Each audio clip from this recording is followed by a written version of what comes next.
Apollo hospitals presents ಉತ್ತಮ ಆರೋಗ್ಯಕ್ಕಾಗಿ ವೈದ್ಯರ ಸಲಹೆ.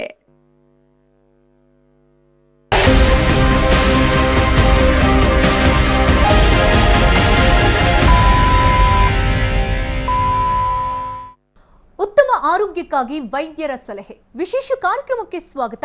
ನಾನು ಶಕುಂತಲಾ ಭೂಷಣ್. ಒತ್ತಡದ ಜೀವನ, ಬದಲಾಗ್ತಾ ಇರುವ ಜೀವನ ಶೈಲಿ, ಜನರಿಗೆ ನೂರಾರು ಆರೋಗ್ಯ ಸಮಸ್ಯೆ. ಯಾವ ಸಮಸ್ಯೆಗೆ ಯಾವ ಚಿಕಿತ್ಸೆ ಎನ್ನುವುದೇ ದೊಡ್ಡ ಚಿಂತೆ. ಇಂತಹ ಸಮಸ್ಯೆ ಇರೋರಿಗೆ ಒಂದೇ ವೇದಿಕೆಯಲ್ಲಿ ಸಿಗುತ್ತೆ ಉತ್ತರ. ಇದೇ ಜೀವನಿನ ವಿಶೇಷ ಕಾರ್ಯಕ್ರಮ ಉತ್ತಮ ಆರೋಗ್ಯಕ್ಕಾಗಿ ವೈದ್ಯರ ಸಲಹೆ.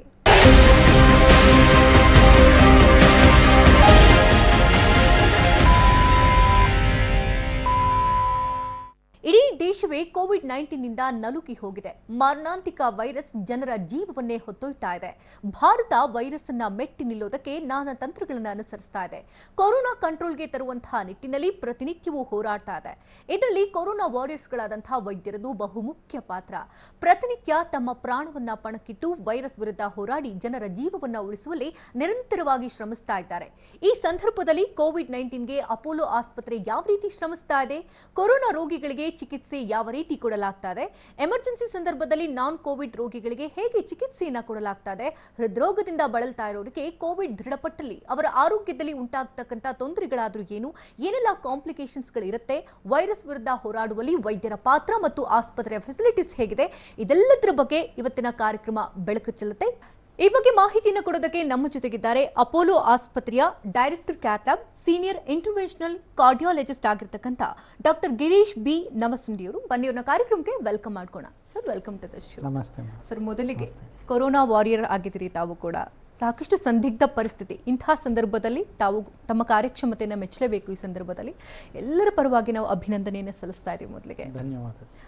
ನಾವು ಇತ್ತೀಚಿನ ನಿರ್ಮಾಣಗಳಲ್ಲಿ ನೋಡ್ತಾ ಇದ್ದೀವಿ ಸರ್, ಕೋವಿಡ್ ಕೇಸಸ್ಗಳು ಕೂಡ ಜಾಸ್ತಿ ಆಗ್ತಾ ಇದೆ. ಒಂದು ರೀತಿಯಲ್ಲಿ ಜನರಲ್ಲಿ ಆತಂಕ ಕೂಡ ದುಪ್ಪಟ್ಟಾಗ್ತಾ ಇದೆ. ಎಲ್ಲಿ ಯಾವ ರೀತಿ ಚಿಕಿತ್ಸೆ ಕೊಡ್ತಾ ಇದೆಯೋ ಏನೋ ಎತ್ತ ಒಂದು ಗೊತ್ತಾಗ್ತಾ ಇಲ್ಲ. ಕೆಲವರು ಬೇಗ ಗುಣಮುಖರಾಗ್ತಿದ್ದಾರೆ, ಕೆಲವರಲ್ಲಿ ರಿಪೀಟ್ ಆಗ್ತಾ ಇದೆ. ಎಲ್ಲ ಗೊಂದಲಗಳ ನಡುವೆ ಅಪೋಲೋ ಆಸ್ಪತ್ರೆ ಒಂದು ಕಡೆ ಸದ್ದು ಮಾಡ್ತಾ ಇದೆ. ಜನಸಾಮಾನ್ಯರಿಗೆ ಒಳ್ಳೆ ರೀತಿಯ ಚಿಕಿತ್ಸೆಯನ್ನು ಕೊಡ್ತಾ ಇದ್ದಾರೆ. ಜೊತೆಗೆ ಜನರು ಬೇಗ ಗುಣಮುಖರಾಗಿ ಹೊರಗಡೆ ಬಂದು ಒಳ್ಳೆ ಮಾತುಗಳನ್ನು ಆಡ್ತಾ ಇದ್ದಾರೆ. ಈ ಸಂದರ್ಭದಲ್ಲಿ, ಇಂತಹ ಸಂದಿಗ್ಧ ಪರಿಸ್ಥಿತಿಯ ಸಂದರ್ಭದಲ್ಲಿ ಅಪೋಲೋ ಆಸ್ಪತ್ರೆ ಯಾವ ರೀತಿ ಕಾರ್ಯವನ್ನು ನಿರ್ವಹಿಸ್ತಾ ಇದೆ? Thank you. ತಮ್ಮ ಒಂದು ಮಾಧ್ಯಮದವ್ರದ್ದು ರೋಲ್ ಭಾಳ important to tell the facts and the fighting stories of ಭಾಳ ಜನ ವೈದ್ಯರಷ್ಟೇ ಅಲ್ಲ, nurses, ward boys, the cleaners, the administrators, ಪ್ರತಿಯೊಬ್ಬರು ತಮ್ಮ 100% ಕಮಿಟ್ಮೆಂಟ್ ಈ ಸಮಯದಲ್ಲಿ ಕೊಡ್ತಿದ್ದಾರೆ. ಈಗ ಒಂದು ಖಾಸಗಿ ಆಸ್ಪತ್ರೆ ಅಂದಮೇಲೆ ಜನದ ಎಕ್ಸ್ಪೆಕ್ಟೇಷನ್ಸ್ ಭಾಳ ಜಾಸ್ತಿ ಇರ್ತದೆ. ಅವರಿಗೆ ನಾವು ಎಷ್ಟೇ ಆಗಲಿ, ನಾವು ಒಬ್ಬರು ನಮ್ಮ ಪ್ರೀತಿಸಿದವ್ರನ್ನ ನಾವು ಕರ್ಕೊಂಬಂದಾಗ ನಾವು ಏನೇ ಖರ್ಚು ಮಾಡೋಕ್ಕೆ ರೆಡಿ ಇರ್ತೀವಿ, ಸರಿ ಮಾಡಿ ಕಳಿಸ್ಕೊಡಿ ಅಂತ. ಜನ ಏನು ಅರ್ಥ ಮಾಡ್ಕೊಳ್ಳಲ್ಲ ಅಂದರೆ, ನಾವು ಕೋಟಿಗಟ್ಟಲೆ ಖರ್ಚು ಮಾಡಿದ್ರು ಸೈನ್ಸಲ್ಲಿ ಅದಕ್ಕೊಂದು ಸೊಲ್ಯೂಷನ್ ಇದ್ರೇ ನಾವು ಉಳ್ಸೋಕ್ಕಾಗತ್ತೆ. But we guarantee at Apollo ಇದು ಒಂದು ಈ ಭಾರತದ ಅತಿ advanced and oldest corporate hospital ಅಂತ ಹೇಳ್ತೀವಿ.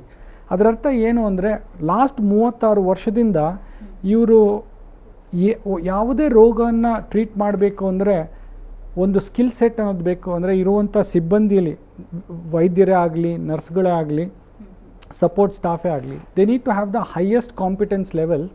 ಅಂದರೆ ಕ್ಷಮತೆ ಜಾಗತಿಕ ಮಟ್ಟದಲ್ಲಿರಬೇಕು, ಲೋಕಲ್ ಮಟ್ಟದಲ್ಲಿರ್ಬೋದು. ಸೊ ದೇ ಹ್ಯಾವ್ ಇನ್ವೆಸ್ಟೆಡ್ ಭಾಳ ಸಮಯವನ್ನು ಜನರ ಕ್ಷಮತೆಯನ್ನು ಇಂಪ್ರೂವ್ ಮಾಡೋದ್ರಲ್ಲಿ ಇನ್ವೆಸ್ಟ್ ಮಾಡಿದ್ದಾರೆ. ಹೀಗಾಗಿ ಪ್ರತಿಯೊಬ್ಬರು, as you said, it is a war and everybody is a warrior in this. Apollo ಆಸ್ಪತ್ರೆಯಲ್ಲಿ ಏನು ಬದಲಾವಣೆ ಮಾಡಿದ್ದೀವಿ ಅಂದರೆ, ಇದು ಒಂದು ಭಾಳ ಸೋಂಕಿನ ರೋಗ. ಅಂದರೆ ಒಬ್ಬ ಮನುಷ್ಯನ ಉಸಿರಾಟದಿಂದ ಇನ್ನೊಬ್ಬರಿಗೆ ಬರುವಂಥ ಚಾನ್ಸ್ ಇರ್ತದೆ. ಹೀಗಿದ್ದಾಗ ಹಾಸ್ಪಿಟಲ್ ಅನ್ನೋದು ನೂರಾರು ಜನ ಬಂದು ಹೋಗುವಂಥ ಜಾಗ. ರೋಗಿನೂ ಇರ್ತಾರೆ, ರೋಗಿಗಳ ಸಂಬಂಧಿಕರು ಇರ್ತಾರೆ. ಹಾಗಿದ್ದಾಗ it is very very important that ರೋಗ ಬಂದಿರೋರು ಅಥವಾ ಲಕ್ಷಣ ಇರೋರು ಬೇರೆಯವ್ರ ಜೊತೆ ಕಾಂಟ್ಯಾಕ್ಟಿಗೆ ಬರಬಾರ್ದು ಅನ್ನೋದು ಅತಿ ಮುಖ್ಯ. ಇದಕ್ಕಾಗಿ ಭಾಳಷ್ಟು ಬದಲಾವಣೆಯನ್ನು ನಾವು ಭಾಳ ಶಾರ್ಟ್ ಟೈಮಲ್ಲಿ ಮಾಡಬೇಕಾಗಿ ಬಂತು. ಮಹಾರಾಷ್ಟ್ರದಲ್ಲಿ ಯಾವಾಗ ಕೇಸ್ ಜಾಸ್ತಿ ಆಗ್ತಾ ಹೋಯ್ತೋ, ಕರ್ನಾಟಕದಲ್ಲಿ ನಮ್ಮದು 4 ಆಸ್ಪತ್ರೆಗಳಿದೆ. AC ಎಲ್ಲನೂ ಸ್ಪ್ಲಿಟ್ ಮಾಡಬೇಕು. ಯಾಕಂದರೆ ಈಗ ಯಾರಾದರೂ ಕೋವಿಡ್ ಪಾಸಿಟಿವ್ ಇರೋ ಪೇಷಂಟ್ದು ಗಾಳಿ ಅಲ್ಲಿ ಹೋಗಿ ಇನ್ನೊಂದು ರೂಮಿಗೆ ಬರಬಾರ್ದು, ಫ್ರಾಕ್ಷನ್ ಆಫ್ ಸೆಕೆಂಡ್ಸ್ ಅಲ್ಲಿ ಬರೋ ಚಾನ್ಸಸ್ ಇರುತ್ತೆ. ಹೀಗಾಗಿ ಹೋಲ್ ಇನ್ಫ್ರಾಸ್ಟ್ರಕ್ಚರ್ನ ಯು ಹ್ಯಾವ್ ಟು ಸೆಗ್ರಿಗೇಟ್. ಒಂದು ಆಸ್ಪತ್ರೆನ ಕಂಪ್ಲೀಟ್ ಆಗಿ ಕೋವಿಡ್ಗೆ ಅಂತಾನೆ ಕೊಟ್ಬಿಟ್ಟಿದ್ದೀವಿ ಜಯನಗರ ಆಸ್ಪತ್ರೆಯಲ್ಲಿ. It's a very advanced hospital. We have MRI, we have CT scan, cath lab ಎಲ್ಲ ಇದೆ. ಹೀಗಾಗಿ ಯಾವುದೇ ರೋಗಿಗೂ ಯಾವ ಕೋವಿಡ್ ಪೇಷಂಟ್ ಇದ್ರೂ ಕೋವಿಡ್ ಇಲ್ಲದೆ ಇರೋ ಸಮಯದಲ್ಲಿ ಏನು ಟ್ರೀಟ್ಮೆಂಟ್ ಸಿಗುತ್ತೆ exact same treatment is available. Because one fully furnished structured hospital ಬರೀ ಕೋವಿಡ್ ಕೇರ್ಗಂತಾನೆ ಕೊಟ್ಟಿದ್ದೀವಿ. ಎರಡನೇದಾಗಿ ನಮ್ಮ ಸಿಬ್ಬಂದಿಗಳಲ್ಲಿ ನಾವು ಒಂದು ಮೂರು ಗುಂಪುಗಳನ್ನಾಗಿ ಮಾಡಿರ್ತೀವಿ. ಯಾಕಂದರೆ ತಮ್ಮ ದೃಷ್ಟಿಗೆ ಇದು ಬರಬೇಕು, ನಮ್ಮ ಅಪೋಲೋ ಆಸ್ಪತ್ರೆಯಲ್ಲಿ ಕರ್ನಾಟಕ ರೀಜನಲ್ಲೇ 366 ಸಿಬ್ಬಂದಿಗಳು ನಾವು ಪಾಸಿಟಿವ್ ಆಗಿದ್ದೀವಿ. ಆ್ಯಂಡ್ ಆಗಲೇ ಮತ್ತೆ ವಾಪಸ್ ಕೆಲಸಕ್ಕೆ ಬಂದಿದ್ರು. ಅದರಲ್ಲಿ ಇಬ್ಬರೇ ICUಗೆ ಹೋಗಿ ಬಂದಿರೋದು, ಉಳಿದವರೆಲ್ಲ ತಾವೇ ರಿಕವರ್ ಆಗಿ ಮತ್ತೆ ಕೆಲಸ ಮಾಡೋಕ್ಕೆ ಬಂದಿದ್ದಾರೆ. ಸೊ ಈ ರೋಗದಲ್ಲಿ ಏನು ಡಿಫ್ರೆನ್ಸ್ ಅಂದರೆ ರೋಗಿ ಒಬ್ಬರೇ ಆಗೋಗ್ಬಿಡ್ತಾರೆ, ವೆರಿ ಲೋನ್ಲಿ, ಬೇರೆ ಯಾರು ಬಂದು ಹೋಗೋಕ್ಕಾಗಲ್ಲ. ನರ್ಸು ಡಾಕ್ಟ್ರು ಇಬ್ಬರೇ ಬಂದು ಮುಖಾನ ತೋರಿಸುವಂಥವ್ರು. ಹಾಗಿದ್ದಾಗ chance of infection to the health care worker is very high. 8 ಗಂಟೆ 10 ಗಂಟೆ ನಾವು ಒಳಗೆ ಕಳಿತೀವಿ. ಆ ಸಮಯದಲ್ಲಿ ಏನಾಗುತ್ತೆ ಅಂದರೆ, ಈಗ ಒಬ್ಬ ಸೋಲ್ಜರು ವಾರಿಗೆ ಹೋಗಿರ್ತಾನೆ, ಅಲ್ಲಿ ಹೋದರೆ ಬುಲೆಟ್ ಒಬ್ಬರಿಗೆ ತಾಗ್ಬೋದು. ಇಲ್ಲಿ ಒಬ್ಬ ಸಿಬ್ಬಂದಿ ನಾವು ಯಾರೋ ಹೋಗಿ ನಮ್ಮ ಪಾಸಿಟಿವ್ ಆದರೆ ಮನೆಯಲ್ಲಿ ತಂದೆ ತಾಯಿ ಮಕ್ಕಳು ಯಾರಿಗಾದರೂ ಬರ್ಬೋದು. ಹೀಗಾಗಿ ಅತಿ ಕಾಳಜಿ ವಹಿಸಬೇಕಾಗತ್ತೆ. ಸೊ ಕಾನ್ಸ್ಟೆಂಟ್ ಟ್ರೈನಿಂಗ್ ಆಗಿರುತ್ತೆ ಅಪೋಲೋ ಹಾಸ್ಪಿಟಲ್. ಹೇಗೆ ನೀವು ಹಾಕ್ಕೊಳ್ಳೋ ಬಟ್ಟೆ ಹೇಗೆ ಹಾಕ್ಕೋಬೇಕು, ಹೇಗೆ ತೆಗಿಬೇಕು, ಹೇಗೆ ಇನ್ನೊಬ್ಬರ ಜೊತೆ ವರ್ತನೆ ಮಾಡಬೇಕು, ವೆರಿ ಸ್ಟ್ರಕ್ಚರ್ಡ್. ಹೀಗಾಗಿ ಪೇಷಂಟ್ಗಳಿಗೆ ಮತ್ತು ಅವರ ಅಟೆಂಡರ್ಸ್ಗೆ ಅಲ್ಲಿ ಬಂದಾಗ ಸೆಗ್ರಿಗೇಷನ್ನು, 3 ಲೆವೆಲ್ ಆಫ್ ಚೆಕ್ ಬಂದ ಮೇಲೇ ಪೇಷಂಟ್ ಡಾಕ್ಟರ್ ಹತ್ರ ಬರುವಂಥ ಒಂದಿದು. ಅಪ್ಪಿತಪ್ಪಿ ಒಂದು ಪಾಸಿಟಿವ್ ಇರೋ ಪೇಷಂಟು ಒಳಗೆ ಬರುವಂಥ ಸಾಧ್ಯತೆ ಮಿನಿಮೈಸ್ ಮಾಡಿಬಿಟ್ಟಿರ್ತಾರೆ. ಹೀಗಾಗಿ it is a very competent system. ಇನ್ನೂ ಒಂದು ಏನು ಅತಿ ಮುಖ್ಯವಾದದ್ದಂದರೆ, ಗವರ್ನಮೆಂಟ್ ಈಸ್ ಕಾನ್ಸ್ಟೆಂಟ್ಲಿ ಲರ್ನಿಂಗ್, ಕಲಿತಾನೇ ಇದ್ದಾರೆ. ಎಲ್ಲಿಂದ ಜಗತ್ತಿನಾದ್ಯಂತ ಏನೇನು ಇನ್ಫಾರ್ಮೇಷನ್ ಬರ್ತಾ ಇದೆಯೋ ಅದನ್ನು ಒಂದು ಕೋವಿಡ್ ಟಾಸ್ಕ್ ಫೋರ್ಸ್ ಅಂತ ಏನು ಗೌರ್ಮೆಂಟ್ ಮಾಡಿದೆ, ಅವರು ವಾರ್ ರೂಮಲ್ಲಿ ಕೂತ್ಕೊಂಡು ಒಂದು ಸ್ಟ್ರಾಟಜಿ ಮಾಡ್ತಾರೆ. ನಂಬರ್ ಆಫ್ ಕೇಸಸ್ ಎಷ್ಟು ಜಾಸ್ತಿ ಆಗ್ತಿದೆ, ಎಷ್ಟು ಕಡಿಮೆ ಆಗ್ತಿದೆ ಅಂದಾಗ ಇಂಥ ಸಮಯದಲ್ಲಿ ಅವ್ರು ಏನು ಪಾಲಿಸಿ ಮಾಡ್ತಾರೆ ಅದನ್ನು ಖಾಸಗಿ ಆಸ್ಪತ್ರೆಯವರು ಅವರ ಶೋಲ್ಡರ್ ಟು ಶೋಲ್ಡರ್ ಅಂದರೆ ಹೆಗಲಿಗೆ ಕೈ ಹಿಡಿದು ನಡೀತಿದ್ದಾರೆ. ಅವರಿಗೆ ಮಾಡುವಂಥದ್ದು ಅವ್ರು ಮಾಡ್ತಾರೆ, ಮಾಡದೇ ಇರೋವಂಥದ್ದನ್ನು ನಾವು ಮಾಡ್ತೀವಿ. ಸಹಭಾಗಿಗಳಾಗಿ ಪ್ರತಿಯೊಬ್ಬರಿಗೂ ವೆದರ್ ಅವರಿಗೆ ಅದನ್ನು ಖರ್ಚು ಕೊಡುವಂಥ ಎಬಿಲಿಟಿ ಇದೆಯೋ ಇಲ್ವೋ, ಪ್ರತಿಯೊಬ್ಬರಿಗೂ ವರ್ಲ್ಡ್ ಕ್ಲಾಸ್ ಹೆಲ್ತ್ ನಾವು we are able to provide. That is the gift of Apollo hospital, I can tell you. ಅಂದರೆ ಈ ಹಿಂದೆ ಕಾರ್ಯನಿರ್ವಹಿಸ್ತಾ ಇದ್ದದ ಪರಿಗೂ ಇವಾಗ ಕೊರೋನಾ ಸಂಕಷ್ಟದ ಕಾಲದಲ್ಲಿ ಕಾರ್ಯನಿರ್ವಹಿಸ್ತಾ ಇದ್ದವರೆಗೂ ತುಂಬಾನೇ ಡಿಫ್ರೆನ್ಸಸ್ ಇರುತ್ತೆ. ಯಾವ ರೀತಿ ಚಾಲೆಂಜಸ್ ಇರುತ್ತೆ sir? What is important is ಅತಿ ಕಾಳಜಿ ವಹಿಸಬೇಕು.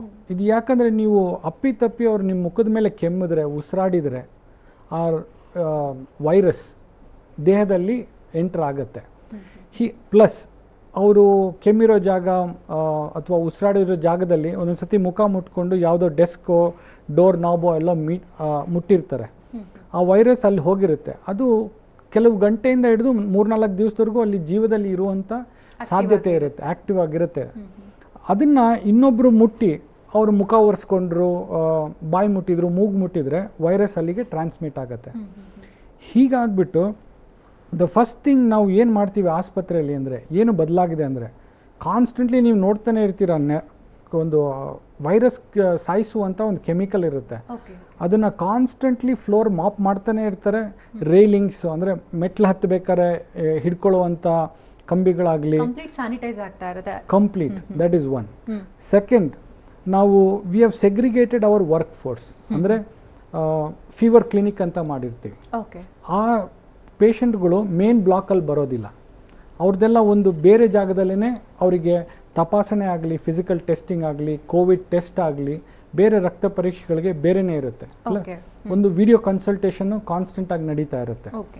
ಮೂರನೇದು ಅತಿ ಮುಖ್ಯವಾದದ್ದು ಏನು ಅಂದರೆ, ನಾವು as a responsible corporate hospital ಏನಂತ ಹೇಳ್ತೀವಿ ಅಪೋಲೋ ಹಾಸ್ಪಿಟಲ್, ನಾವು ಜಗತ್ತಿನಾದ್ಯಂತ ಫೇಮಸ್ ಆಗಿರೋದು ಯಾಕೆ ಅಂದರೆ ವೆರಿ ಅಡ್ವಾನ್ಸ್ ಥೆರಪೀಸ್. ಈಗ ರೊಬೋಟಿಕ್ ಹಾರ್ಟ್ ಸರ್ಜರಿ ಇರ್ಬೋದು, ವೆರಿ ಅಕ್ಯೂಟ್ ಹಾರ್ಟ್ ಅಟ್ಯಾಕ್, ಭಾಳ ಶಾಕ್ ಆಗಿ BP ಇಲ್ಲ ಏನೂ ಇಲ್ಲ ಅಂದಾಗ ಎಲ್ಲಿ ಕರ್ಕೊಂಡು ಹೋಗಬೇಕು ಅನ್ನೋವಂಥದ್ದು ಅದು. ಮೂರನೇದು ಅಡ್ವಾನ್ಸ್ ಕ್ಯಾನ್ಸರ್ ಟ್ರೀಟ್ಮೆಂಟ್ ಇರ್ಬೋದು ಅಥವಾ liver transplant. All of this cannot wait. Corona ಬಂದಿದೆ ಅಂದ್ಬಿಟ್ಟು ಇದನ್ನೆಲ್ಲ ನಾವು ಸೈಡಿಗೆ ಹಾಕೋಕ್ಕಾಗಲ್ಲ. ಎಮರ್ಜೆನ್ಸಿ ಇದ್ದೇ ಇರುತ್ತೆ. ಅದೇ ಈ ರೋಗಗಳು ದಿನ ಸಾವನ್ನ ಜನನ ಸಾವಿಗೀಡು ಮಾಡ್ತಾ ಇರುತ್ತೆ. ಕೊರೋನಾದಿಂದ ಎಷ್ಟು ಜನ ಸಾಯ್ತಾರೋ ಅದು ಒಂದು ಫ್ರ್ಯಾಕ್ಷನ್ನೂ ಅಲ್ಲ. ಹಾರ್ಟ್ ಅಟ್ಯಾಕಿಂದ ಎಷ್ಟು ಜನ ಸಾಯ್ತಾರೆ, ಈಗ ಕ್ಯಾನ್ಸರಿಂದ ಎಷ್ಟು ಜನ ಸಾಯ್ತಾರೆ, ಆ ಜೀವಗಳನ್ನ ಪ್ಯಾರಾಲಿಸಿಸ್, ಸ್ಟ್ರೋಕ್, ಅಕ್ಯೂಟ್ ಸ್ಟ್ರೋಕ್ ಅಂತ ಬರ್ತಾರೆ. ಆ ಸಮಯಕ್ಕೆ ಅವರಿಗೆ ಟ್ರೀಟ್ಮೆಂಟ್ ಕೊಡಲಿಲ್ಲ ಅಂದರೆ many lives will be lost just in the anxiety of COVID ಅಂದ್ಬಿಟ್ಟು.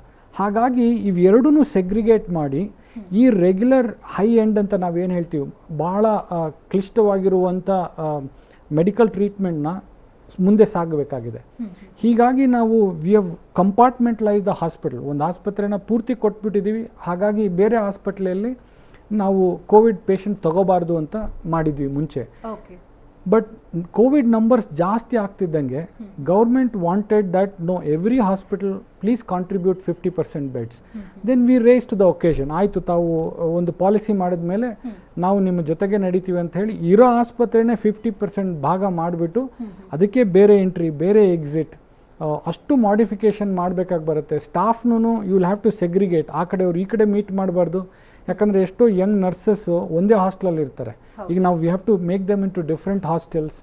ಯಾಕಂದರೆ ಅವ್ರು ಯಾರೋ ಕೋವಿಡ್ ಡ್ಯೂಟಿ ಮಾಡಿ ಬಂದವ್ರ ಫ್ರೆಂಡ್ ಬಂದು ನಮ್ಮ ಹಾರ್ಟ್ ಆಪ್ರೇಷನಿಗೆ ಬರಬಾರ್ದು. ಹೀಗಾಗಿ ಬಹಳಷ್ಟು ಯುನೋ ವಿಧಾನಗಳು ಬದಲಾಗಿದೆ ಕೋವಿಡ್ ಬಂದಾಗಿಂದ. ಆಲ್ ಆಫ್ ಇಟ್ ಈಸ್ ಜನಸೆಂಟ್ರಿಕ್. ಅಂದರೆ ಒಬ್ಬರು ಅಪೋಲೋ ಆಸ್ಪತ್ರೆಯಲ್ಲಿ ಕಾಲಿಟ್ಟರೆ ನಿಮಗೆ ಇಲ್ಲಿ ಯು ಆರ್ ಸೇಫೆಸ್ಟ್. ನಿಮ್ಮ ತರಕಾರಿ ತಗೊಳ್ಳೋದಕ್ಕಿಂತ ಇಲ್ಲಿ ಸೇಫಾಗಿರ್ತೀರ. You will not get an infection. ಮತ್ತು ತುಂಬ ಜನಕ್ಕೆ ಒಂದು ರೀತಿ ರಾಂಗ್ ಅಸಂಪ್ಷನ್ಸ್ ಇರುತ್ತೆ. ಕೋವಿಡ್ ಬಂದ ತಕ್ಷಣ ಏನೋ ಆಗಿಬಿಡುತ್ತೆ, ಕೆಲವರು ಟೆಸ್ಟೇ ಮಾಡಿಸ್ಕೊಳಕ್ಕೆ ಹೋಗಲ್ಲ ಸಿಂಪ್ಟಮ್ಸ್ ಇದ್ರೂ ಕೂಡ. ಇನ್ನು ತುಂಬ ಜನ ಮನೆಯಲ್ಲೇ ಹೋಮ್ ಐಸೋಲೇಷನ್ ತಗೊಳ್ತಾರೆ. ತುಂಬಾ ಕೆಲವರಿಗೆ ಕಾಂಪ್ಲಿಕೇಶನ್ಸ್ ಇರುತ್ತೆ, BP ಆಗಿರ್ಬೋದು, ಶುಗರ್ ಆಗಿರ್ಬೋದು, ಅಥವಾ ಕಿಡ್ನಿ ಪ್ರಾಬ್ಲಮ್ಸ್, ಏನೋ ಒಂದು ರೀತಿ ಸಮಸ್ಯೆ ಇದ್ದವರಂತೂ ಆಸ್ಪತ್ರೆಗೆ ಹೋಗಬೇಕಾ ಬೇಡವಾ ಅಂತ ಹಿಂದೆ ಮುಂದೆ ನೋಡ್ತಾರೆ. ಅಂಥದ್ರಲ್ಲಿ ಈಗ ಅಪೋಲೋ ಆಸ್ಪತ್ರೆಗೆ ನೀವು ಹೇಳ್ತಾ ಇದ್ರಿ ಎಲ್ಲ ರೀತಿ ಫೆಸಿಲಿಟೀಸ್ ಇದೆ, ಯಾವುದೇ ಭಯ ಇಲ್ಲದೆ ಆರಾಮಾಗಿ ಬಂದು ಗುಣಮುಖರಾಗಿ ಹೋಗಿ ಅಂತ ಹೇಳ್ತಿದ್ದೀರಿ. ಸೊ ಮೊದಲಿಗೆ ಕೋವಿಡ್ ಪಾಸಿಟಿವ್ ಅಂತ ಗೊತ್ತಾದ ತಕ್ಷಣ ನಿಮ್ಮ ಆಸ್ಪತ್ರೆಗೆ ಬಂದ ತಕ್ಷಣ ಚಿಕಿತ್ಸಾ ವಿಧಾನ ಹೇಗೆ ಪ್ರಾರಂಭ ಆಗುತ್ತೆ? ಫ್ಯಾಂಟಾಸ್ಟಿಕ್. ಫಸ್ಟು ಯಾರು ಹೆದರ್ಕೊಳ್ಳೋದು ಬೇಡ. ಇದು ಬೇರೆ ಇನ್ನೊಂದು ವೈರಸ್ ಥರನೇ. ಮುಂಚೆಲ್ಲ ಇನ್ಫ್ಲೂಯೆನ್ಸಾ ವೈರಸ್ ಅಂತ ಬರ್ತಿತ್ತು, H1N1 ಅಂತ ಬರ್ತಿತ್ತು. ಇದು ಅದು ಒಂಥರ ಇನ್ನೂ ಒಂದು ವೈರಸ್, ರೆಸ್ಪಿರೇಟರಿ ಇನ್ಫೆಕ್ಷನ್ ಅಂತ ಬರುತ್ತೆ. 100ರಲ್ಲಿ ಒಂದು 80 ಜನಕ್ಕೆ ಆಸ್ಪತ್ರೆ ಕಡೆ ಬರುವಂಥ ಅವಶ್ಯಕತೆಯೂ ಇರಲ್ಲ. ಬರೀ ಒಂದು 10ರಿಂದ 12% ಜನ ಆಸ್ಪತ್ರೆಯಲ್ಲಿ ಅಡ್ಮಿಟ್ ಆಗಬೇಕಾಗತ್ತೆ. ಅದರಲ್ಲಿ 3% ಜನ ICUಗೆ ಹೋಗ್ತಾರೆ. ಅಷ್ಟು ಜನದಲ್ಲಿ 1ರಿಂದ 1.3%ಕಿಂತ ಕಡಿಮೆ ಜನ ಸಾಯ್ತಾರೆ. ಇದು ಬೇರೆ ಕಾರಣಗಳಿಗೆ ನೋಡಿದ್ರೆ ಇನ್ಫ್ಲೂಯೆನ್ಸಾ ಅವು ಇವು ಇದಕ್ಕಿಂತ ಜಾಸ್ತಿ ಇರುತ್ತೆ ಮಾರ್ಟಾಲಿಟಿ. ಬಟ್ ಈ ವೈರಸ್ದು ಪ್ರಾಬ್ಲಮ್ ಏನಂದರೆ ಭಾಳ ಕಡಿಮೆ ಸಮಯದಲ್ಲಿ ಲಕ್ಷಾನು ಜನಕ್ಕೆ ಇನ್ಫೆಕ್ಟ್ ಮಾಡಿಬಿಡುತ್ತೆ. ಹಾಗಾಗಿ ಅವರೆಲ್ಲರೂ ಸಿಕ್ಕ ಆದ್ರೂ ಅಂದರೆ ಆರೋಗ್ಯ ಅವ್ರದ್ದು ಬಿಗಡಾಯಿಸಿದ್ರೆ ಅವ್ರನ್ನ ಬಂದು ಸೇರಿಸುವಂಥ ಆಸ್ಪತ್ರೆಯಲ್ಲಿ ಜಾಗಗಳಿರಲ್ಲ. ಅದು ಒಂದೇ ಪ್ರಾಬ್ಲಮ್. ಹಾಗಾಗಿ what is most important is ಜನ ಧೈರ್ಯವಾಗಿ ಯಾವುದಕ್ಕೂ ಹೆದರೋ ಅವಶ್ಯಕತೆ ಇಲ್ಲ. ಒಂದು ಸಿಂಪ್ಟಮ್ ಶುರು ಆದರೆ ನಾವು ಅಪೋಲೋ ಆಸ್ಪತ್ರೆಯಲ್ಲಿ ಅದಕ್ಕೇನೆ ಅಂತ ಒಂದು ಸೆಪರೇಟ್ ಚೇಂಬರ್ಸ್ ಥರ ಇರುತ್ತೆ. ಫೀವರ್ ಕ್ಲಿನಿಕ್ ಅಂದರೆ Covid suspect. Commonest symptoms for Covid disease is ಕೆಮ್ಮು, ಜ್ವರ, ಆಯಾಸ, ಮೈಕೈ ನೋವು, ತಲೆನೋವು. This the commonest. 90% of the symptoms ಇಷ್ಟೇ. ಭಾಳ ಸುಸ್ತಾಗೋದು, ತಲೆನೋವು ಬರೋದು, ಜ್ವರ ಬರೋದು, ಕೆಮ್ಮು, ಉಬ್ಬಸ. ಇದಕ್ಕಂತಲೇ ಒಂದು ಸೆಪರೇಟ್ ಏರಿಯಾ ಮಾಡಿದ್ದೀವಿ. ಈ ಸಿಂಪ್ಟಮ್ಸ್ ಇರೋರಿಗೆ ಅಲ್ಲಿ ನೋಡಿ ಅವರವರಿಗೆ ಒಬ್ರಿಗೂ ಏನೋ ಕ್ರಾಸ್ ಇನ್ಫೆಕ್ಟ್ ಆಗ್ದಂಗೆ ಗೈಡ್ ಮಾಡ್ತೀವಿ. Second, we have a online 24/7 Apollo video consultation. So ತಾವು ಯಾರೂ ಹೆದರ್ಕೊಳ್ಳೋ ಅವಶ್ಯಕತೆ ಇಲ್ಲ. ಮನೆಯಲ್ಲೇ ಕೂತ್ಕೊಂಡು ತಮ್ಮ ಮೊಬೈಲಿಂದನೇ ಅಪೋಲೋ ಕನ್ಸಲ್ಟೆಂಟ್ ಜೊತೆಗೆ ನೀವು ಕನ್ಸಲ್ಟೇಷನ್ ಮಾಡ್ಬೋದು. ಡಾಕ್ಟ್ರೇ, ನನಗೆ ಈ ಸಿಂಪ್ಟಮ್ಗಳಿದೆ, ಇದೇನು ಕೋವಿಡ್ ಸಿಂಪ್ಟಮಾ, ನಾನು ಬಂದು ಪರೀಕ್ಷೆ ಮಾಡಿಸ್ಕೋಬೇಕಾ ಅಥವಾ ಮನೇಲೇ ಏನಾದರೂ ಮೆಡಿಸಿನ್ ಕೊಡ್ತೀರಾ ಅಂತ. ಸೆಂಟ್ರಲ್ ಗೌರ್ಮೆಂಟ್ ಈ for the first time approved telemedicine ಅಂತ. ಸೊ ಹಾಗಾಗಿ ಯಾರು ಗಾಬರಿ ಪಡುವಂಥ ಅವಶ್ಯಕತೆ. ಅದು ಹೇಗೆ ಅಂದರೆ ನಾವು ಅವ್ರಿಗೊಂದಿಷ್ಟು ಹೇಳಿರ್ತೀವಿ, ನೋಡಿ ನಿಮ್ಮ ಜ್ವರ ಕಡಿಮೆ ಆಗದೆ ಇದ್ರೆ, ಉಬ್ಸ ಜಾಸ್ತಿ ಆದರೆ, ಮೈಕೈ ನೋವು ಭಾಳ ಜಾಸ್ತಿ ಆದರೆ, ಊಟ ತಿನ್ನಕ್ಕಾಗದೆ ಲೂಸ್ ಮೋಷನ್ ಆಯಿತು, ಅಂಥದ್ದೇನಾದ್ರು ತೊಂದರೆ ಆದರೆ ತಕ್ಷಣ ಬನ್ನಿ ಆಸ್ಪತ್ರೆಗೆ ಅಂತ. ಅಗೇನ್ ಆಸ್ಪತ್ರೆಯಲ್ಲಿ ಒಂದು ಡೇ ಕೇರ್ ಅಂತ ಇರುತ್ತೆ, ಎಮರ್ಜೆನ್ಸಿ ಅಂತ ಇರುತ್ತೆ, ICU ಇರುತ್ತೆ, ವಾರ್ಡ್ಸ್ ಇರುತ್ತೆ. So depending on our condition. ಈಗ Apollo is also running many Covid care centres ಅಂತ ಹೇಳ್ತೀವಿ. ಅಂದರೆ ಇದು ಹೋಟೆಲ್ಸು, ಅಂಥವನ್ನೆಲ್ಲ ತಗೊಂಡು ಈ ಪಾಸಿಟಿವ್ ಇರೋರು ಬಟ್ ಸ್ಟೇಬಲ್ ಇರೋರು, ಮನೇಲಿ ಇರೋಕ್ಕಾಗಲ್ಲ, ಅಜ್ಜಿ ತಾತ ಇರ್ತಾರೆ ಅಥವಾ ಭಾಳ ಸಣ್ಣ ಮಕ್ಕಳು ಇರ್ತಾರೆ ಅಥವಾ ವೆರಿ ಕ್ರೌಡೆಡ್ ಏರಿಯಾ, ಅವರಿಂದ ಇನ್ನೊಬ್ರಿಗೆ ಇನ್ಫೆಕ್ಷನ್ ಬರುವಂಥ ಚಾನ್ಸ್ ಜಾಸ್ತಿ, ಅಂಥವ್ರಿಗೆ ನಾವು ಅಲ್ಲಿ ಕೇರ್ ಮಾಡ್ತೀವಿ. ಅಲ್ಲಿ ನಮ್ಮ ಡಾಕ್ಟರ್ ನರ್ಸ್ ಇರ್ತಾರೆ, ಬಟ್ ಅವ್ರದ್ದು ಯಾವ್ದಾದ್ರು ಕಂಡೀಷನ್ ವರ್ಸ್ ಆದರೆ ಮತ್ತೆ ಆಸ್ಪತ್ರೆಗೆ ಟ್ರಾನ್ಸ್ಫರ್ ಮಾಡ್ತೀವಿ. ಮನೇಲಿರೋರು ದೇ ಕ್ಯಾನ್ ಫ್ರೀಲಿ ಆಕ್ಸೆಸ್ ಅಪೋಲೋದು ಒಂದು 24/7 ಡಾಕ್ಟರ್ ಅಂತ ಇರ್ತಾರೆ. ನೀವು ಮನೆಯಿಂದನೇ ಕನ್ಸಲ್ಟೇಷನ್ ಮಾಡಿ you can choose further treatment. Okay, ಉತ್ತಮ ಆರೋಗ್ಯಕ್ಕಾಗಿ ವೈದ್ಯರ ಸಲಹೆ ಕಾರ್ಯಕ್ರಮ ಮುಂದುವರಿಯುತ್ತೆ ಒಂದು ಚಿಕ್ಕ ವಿರಾಮದ ನಂತರ. ಕಾರ್ಯಕ್ರಮಕ್ಕೆ ಮತ್ತೊಮ್ಮೆ ಸ್ವಾಗತ. ಹೃದ್ರೋಗ ಸಮಸ್ಯೆಯಿಂದ ಬಳಲ್ತಾ ಇರೋರಿಗೆ ಕೋವಿಡ್ ಅಪಾಯಕಾರಿನಾ? Excellent question.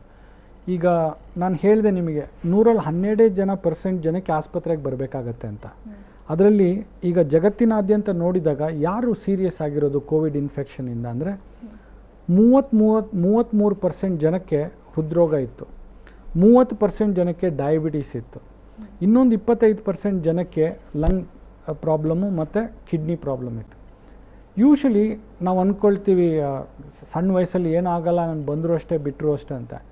ಅವ್ರಿಗಾಗದೇ ಇರ್ಬೋದು, ಅವ್ರ ಮನೇಲಿ ಹೋಗ್ಬಿಟ್ಟು ಮನೇಲಿ ಇರೋರಿಗೆ ರೋಗ ಕೊಟ್ಬಿಡ್ತಾ ಇದ್ದಾರೆ. ಈಗ ನಾವು ದಿನ ಅಡ್ಮಿಟ್ ಆಗಿರೋ ಪೇಷಂಟ್ ಲಿಸ್ಟ್ ನೋಡ್ತಾ ಇದ್ದೀವಿ, ಅವ್ರು ಹೇಳ್ತಾರೆ ಡಾಕ್ಟ್ರೆ ನಾನು ಮನೆ ಬಿಟ್ಟೇ ಹೋಗಿಲ್ಲ ಅಂತ. ಸೊ ಈಗ ರೋಡಲ್ಲಿ ಓಡಾಡಿ ಬರುವಂಥ ಯುವಕರು ಯುವತಿಯರು ಮನೇಲಿರೋ ವಯಸ್ಸಾದವರಿಗೆ ಅಥವಾ ವಲ್ನರಬಲ್ ಅಂತ ಹೇಳ್ತೀವಿ, ಅಂದರೆ ಡಯಾಬಿಟಿಕ್ಸ್ಗೆ, ಲಂಗ್ ಆಸ್ತಮಾ ಇರೋರಿಗೆ, ಹಾರ್ಟ್ ಪ್ರಾಬ್ಲಮ್ ಇರೋರಿಗೆ. Heart problem is associated with maximum risk admit ಆಗೋದಕ್ಕೆ. ಅಡ್ಮಿಟ್ ಆದಮೇಲೂ ಅವ್ರ ಕಾಂಪ್ಲಿಕೇಶನ್ಸು ಭಾಳ ಜಾಸ್ತಿ ಆಗುತ್ತೆ. ಹಾಗಾಗಿ ಹೃದಯ ರೋಗಿಗಳು, ಡಯಾಬಿಟಿಸ್ ಇರೋರು, ಆಸ್ತಮಾ ಇರೋರು ಮತ್ತು ಕಿಡ್ನಿ ಡಿಸೀಸ್ ಇರೋರು ಭಾಳ ಮುಂಜಾಗ್ರತೆ ವಹಿಸಬೇಕು. ಆದಷ್ಟು ಜನರ ಸಂಪರ್ಕನ ಕಡಿಮೆ ಮಾಡ್ಕೋಬೇಕು. ಏನಾದ್ರು ಸ್ವಲ್ಪ ತೊಂದರೆ ಇದ್ದಾಗಲೇ ಅರ್ಲಿ ಸ್ಟೇಜ್ಗೆ ಬಂದು ಡಾಕ್ಟ್ರಿಗೆ ತೋರಿಸ್ಕೊಂಡು ಹೋಗಿ ಫಾಲೋ ಅಪ್ಪಲ್ಲಿ ಇರೋದು ಒಳ್ಳೆಯದು. ಈಗ ಕೋವಿಡ್-19 ಅಂತ ಈಗ ಏನಾದರೂ ಒಂದು ಪಾಸಿಟಿವ್ ಆದ ನಂತರದಲ್ಲಿ ಈಗ ಹಾಸ್ಪಿಟಲ್ ಬಂದರೆ ಈಗ ನಾನಾ ರೀತಿ ಸಮಸ್ಯೆಗಳಂತೂ ಇದ್ದೇ ಇರುತ್ತೆ. ಕೆಲವ್ರಿಗೆ ಒಂದು ರೀತಿ ಭಯ ಇರುತ್ತೆ, ಬೇರೆ ಏನೋ ಸಮಸ್ಯೆ ಇದೆ, ಈಗ ಕೋವಿಡ್-19ಗೆ 14 ಡೇಸ್ ನಾನು ಹಾಸ್ಪಿಟಲಲ್ಲೇ ಇರಬೇಕು, ಬೇರೆ ಹಾಸ್ಪಿಟ್ಲಿಗೆ ಏನಾದರೂ ಹೋಗಬೇಕಾ ಟೆಸ್ಟ್ಗೆ ಅಥವಾ ಡಾಕ್ಟರ್ನ ವಿಸಿಟ್ ಮಾಡೋಕ್ಕೆ ಅಂತಿರುತ್ತೆ. ಈ ಅಪೋಲೋ ಹಾಸ್ಪಿಟಲ್ನಲ್ಲಿ ಎಲ್ಲ ವೈದ್ಯರ ನುರಿತ ತಜ್ಞರು ಇರ್ತಾರಾ ಅಲ್ಲಿ? ಅಬ್ಸಲ್ಯೂಟ್ಲಿ. ನಾವು ಒಂದು 300 ಬೆಡ್ ಆಸ್ಪತ್ರೆ ಇದ್ದರೆ ಅದರಲ್ಲಿ 150 ಜನ ಸ್ಪೆಷಲಿಸ್ಟ್ ಇರ್ತಾರೆ. ಯು ಕ್ಯಾನ್ ಇಮ್ಯಾಜಿನ್, ಅಷ್ಟು ಜನ ಸ್ಪೆಷಲಿಸ್ಟ್ ಇರ್ತಾರೆ. ಒಂದೇ ಛತ್ತಿನ ಕೆಳಗೆ ಯಾವುದೇ ರೋಗ ಬರಲಿ, ಒಬ್ಬ ಕೋವಿಡ್ ಬಂದಿರುವಂಥ ಪೇಷಂಟ್ಗೆ ಭಾಳ ಕಾಂಪ್ಲಿಕೇಶನ್ ಆದರೆ ಕೋವಿಡ್ನಿಂದ ಫಸ್ಟು ಶ್ವಾಸಕೋಶಕ್ಕೆ ತೊಂದರೆ ಆಗ್ತದೆ, ಎರಡನೇದು ಹಾರ್ಟಿಗೆ ತೊಂದರೆ ಆಗ್ತದೆ. ವೈರಸ್ ಡೈರೆಕ್ಟ್ ಹಾರ್ಟಿಗೆ ಡ್ಯಾಮೇಜ್ ಮಾಡ್ಬೋದು ಅಥವಾ ರಕ್ತ ಹೆಪ್ಪುಗಟ್ಟಿಸಿ ಹಾರ್ಟ್ ಅಟ್ಯಾಕ್ ಮಾಡಿಸ್ಬೋದು. ಮೂರನೇದು ಕಿಡ್ನಿ ಪ್ರಾಬ್ಲಮ್ ಬರುತ್ತೆ, ಡಯಾಲಿಸಿಸ್ ಬೇಕಾಗ್ಬೋದು. ನಾಲ್ಕನೇದು ಪ್ಯಾರಾಲಿಸಿಸ್ ಆಗ್ಬೋದು. ಐದನೇದು ಬಿ ಪಿ ಭಾಳ ಡೌನ್ ಆಗಿ ಎಕ್ಮೋ ಅಂತೆಲ್ಲ ಹೇಳ್ತೀವಿ. ಈ ಒಂದು ಆಸ್ಪತ್ರೆ ನಮ್ಮದು ಏನು ಸಿಸ್ಟಮ್ ಇದೆ, what ever can be done, ಜಗತ್ತಿನಲ್ಲಿ ಏನೇನು ಮಾಡ್ಬೋದೋ ಎಲ್ಲ ಇದು ಒಂದೇ ಆಸ್ಪತ್ರೆಯಲ್ಲೇ ಅವೈಲಬಿಲಿಟಿ ಇರುತ್ತೆ. ಹೀಗಾಗಿ ಯಾವುದೇ ಪೇಷಂಟು ನಾನು ಇಲ್ಲಿ ಒಂದು ಕಡೆ ಹೋದರೆ ನನಗೆ ಬೆಸ್ಟ್ ಸರ್ವೈವಲ್ ಚಾನ್ಸ್, ಉಳಿಯುವಂಥ ಸಾಧ್ಯತೆ ಮ್ಯಾಕ್ಸಿಮಮ್ ಅಂತ ತಿಳ್ಕೊಂಡೇ ಬರ್ತಾರೆ. ಹೀಗಾಗಿ ಪ್ರತಿ ಕಾಂಪ್ಲಿಕೇಶನ್ಗೂ there is a specialist and a solution and infrastructure ಇದ್ದೇ ಇರುತ್ತೆ. ಸ್ಥೈರ್ಯ ಧೈರ್ಯನ ತುಂಬಬೇಕಾಗತ್ತೆ ಈ ಸಂದರ್ಭದಲ್ಲಿ. ಭಾಳ ನಿಜ. ನೀವು ಹೀಗೆ ಹೇಳ್ತೀರಿ, ನಮ್ಮ ತಂದೆ ತಾಯಿನ 2 ತಿಂಗಳು ನೋಡೋಕ್ಕಾಗಿರಲಿಲ್ಲ. ಯಾಕಂದರೆ 80 ವರ್ಷದವರು ಮನೆಗೆ ಹೋಗಿ ಹೇಗೆ ನೋಡ್ತೀರಿ, ಎಲ್ಲ ಹೋದರೆ ಬೇಸ್ಮೆಂಟಲ್ಲಿ ಕೂತ್ಕೊಂಡು ಅವ್ರ ಜೊತೆ ಅಲ್ಲಿ ಮಾತಾಡಿ ಬರಬೇಕು 1-2 ತಿಂಗಳಾದ್ಮೇಲೂ. ಅದೇ ರೀತಿ ಅವರಿಗೆ ದಿನ ಗಾಬರಿ, ಇಲ್ಲಿ ನಮ್ಮ ಮಕ್ಕಳು ಹೋಗ್ತಿದ್ದಾರೆ, ನಮ್ಮ ಸೊಸೆ ಹೋಗ್ತಾ ಇದ್ದಾರೆ, ನಮ್ಮ ಮೊಮ್ಮಕ್ಕಳು ಹೋಗ್ತಿದ್ದಾರೆ, ದಿನ ಭಯ ಏನಾಗತ್ತೆ ಅಂತ. ಜೊತೆಗೆ ಈ ಕೊರೋನಾ ಅನ್ನೋದು ಇಂಥವರ ದೇಹಕ್ಕೆ ಹೋಗಬೇಕು ಅಂತೇನಿಲ್ಲ, ಪುಟ್ಟ ಮಕ್ಕಳಿಂದ ಹಿಡಿದು ವಯಸ್ಸಾದವ್ರವರೆಗೂ ಕೂಡ ಯಾರನ್ನು ಬೇಕಾದ್ರೂ ಬಾಧಿಸ್ಬೋದು. ಬಟ್ ಪ್ರತಿ ಹಂತದಲ್ಲೂ ಕೂಡ ನಿಮಗೆ ಒಂದು ರೀತಿ ಚಾಲೆಂಜಸ್ ಇರುತ್ತೆ. ಪುಟ್ಟ ಮಕ್ಕಳಿಗಾದರೆ ಒಂದು ರೀತಿ ಟ್ರೀಟ್ ಮಾಡಬೇಕಾಗತ್ತೆ, ವಯಸ್ಕರಲ್ಲಿ, ವಯಸ್ಸಾದವರಲ್ಲಿ, ಇನ್ನು ಗರ್ಭಿಣಿಯರಲ್ಲಿ ಅದರೊಂದು ತುಂಬಾ ಡೇಂಜರಸ್ ಅಂತ ಹೇಳಬೇಕು. ಆ ಸಿಚುವೇಶನ್ನ ಯಾವ ರೀತಿ ಹ್ಯಾಂಡಲ್ ಮಾಡ್ತಿದ್ದೀರಿ, ಯಾವ ರೀತಿ ಚಾಲೆಂಜಸ್ ನಿಮಗೆ ಎದುರಾಗುತ್ತೆ ಈ ಕೋವಿಡ್ ಸಿಚುವೇಶನಲ್ಲಿ? ಅಗೇನ್ ಈಗ ಮಕ್ಕಳೇ ಆಗಿರ್ಬೋದು, ಗರ್ಭಿಣಿಯರಾಗಿರ್ಬೋದು ಅಥವಾ ವೃದ್ಧರೇ ಆಗಿರ್ಬೋದು, ನಮ್ಮದು ಭಾಳ ಜಿರಿಯಾಟ್ರಿಕ್ ಪ್ರಾಕ್ಟೀಸ್ ಇರುತ್ತೆ. ಜಿರಿಯಾಟ್ರಿಕ್ಸ್ ಅಂದರೆ 65 ವಯಸ್ಸಿನ ಮೇಲಿರುವಂಥವ್ರಿಗೆ ಜಿರಿಯಾಟ್ರಿಕ್ ಪಾಪ್ಯುಲೇಷನ್ ಅಂತ ಹೇಳ್ತೀವಿ. ನಾವು 65ರಿಂದ ಹಿಡಿದು 95 ವರ್ಷದವರೆಗೂ ಹಾರ್ಟ್ ಅಟ್ಯಾಕ್ಗೆ, ಹಾರ್ಟ್ ಫೇಲ್ಯೂರ್ಗೆ ಟ್ರೀಟ್ಮೆಂಟ್ ಮಾಡ್ತಾನೆ ಇರ್ತೀವಿ. ಎಲ್ಲರಿಗೂ ಅದರದ್ದೇ ಸ್ಪೆಷಲಿಸ್ಟ್ ಇರ್ತಾರೆ, ಸೆಗ್ರಿಗೇಷನ್ ಆಗುತ್ತೆ, ಅವ್ರವ್ರ ಸ್ಪೆಷಲಿಸ್ಟೇ ಒಂದು ಪ್ರೋಟೋಕಾಲ್ ಇರುತ್ತೆ. It's a international guideline. ಅದು keeps changing. We are all learning on the walk. ಅಂದರೆ ಈಗ ವಾರ ಹೊಸದು ತಿಳ್ಕೊಂಡು ಅದನ್ನು ಇಂಪ್ಲಿಮೆಂಟ್ ಮಾಡ್ಕೊಳ್ತಾ ಇದ್ದೀವಿ. ಯಾಕಂದರೆ ಇದು ಹೊಸ ರೋಗ, ಇದು ಮುಂದೆ ಇರಲಿಲ್ಲ. ಬಟ್ ಪ್ರತಿಯೊಬ್ಬರಿಗೂ ಅಪೋಲೋ ಆಸ್ಪತ್ರೆಯಲ್ಲಿ ವರ್ಲ್ಡ್ ಕ್ಲಾಸ್ ಟ್ರೀಟ್ಮೆಂಟ್ ಅಂತ ಹೇಳ್ಬೋದು.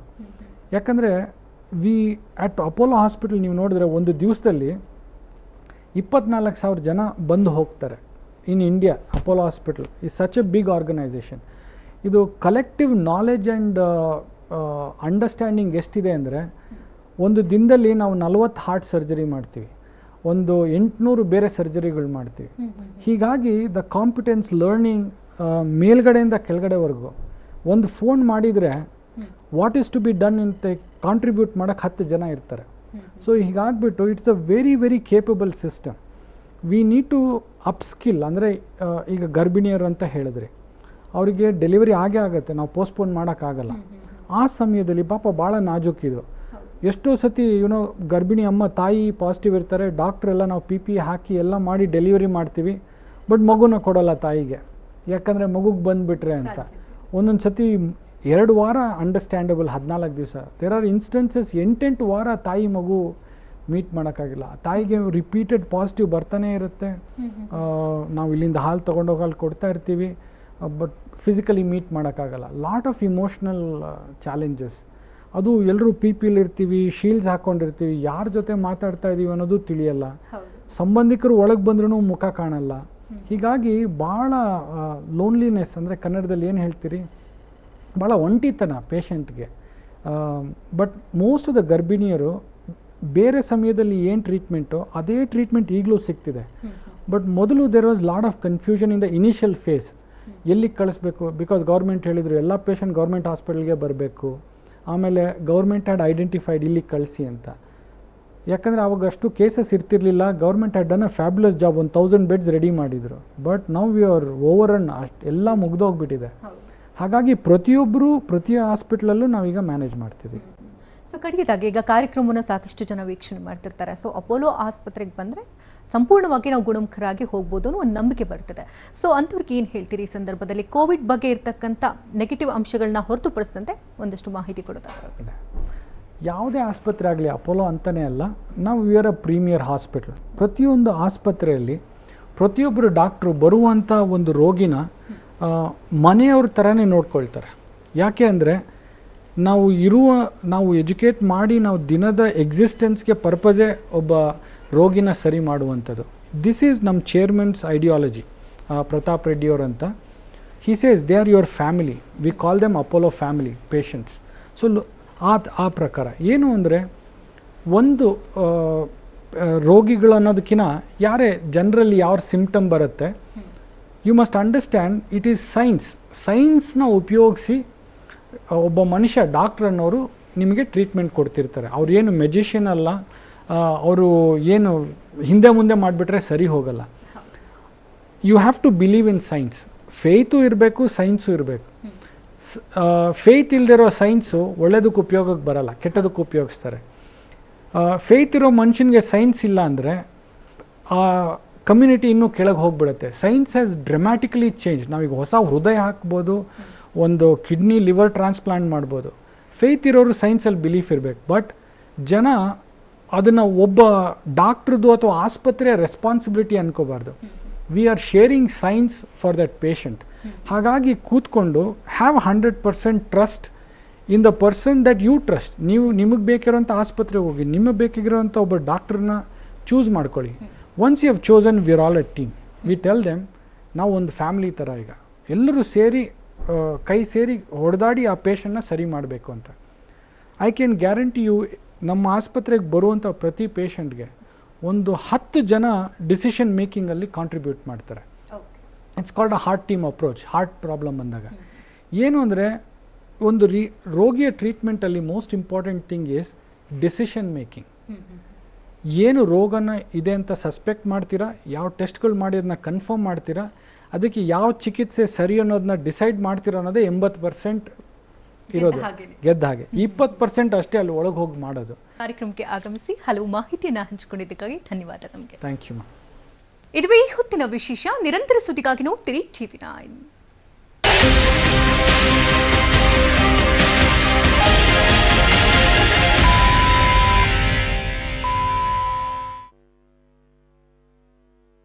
ಈ ಕಾರ್ಯಕ್ರಮದ ಪ್ರಾಯೋಜಕರು ಅಪೋಲೋ ಹಾಸ್ಪಿಟಲ್ಸ್.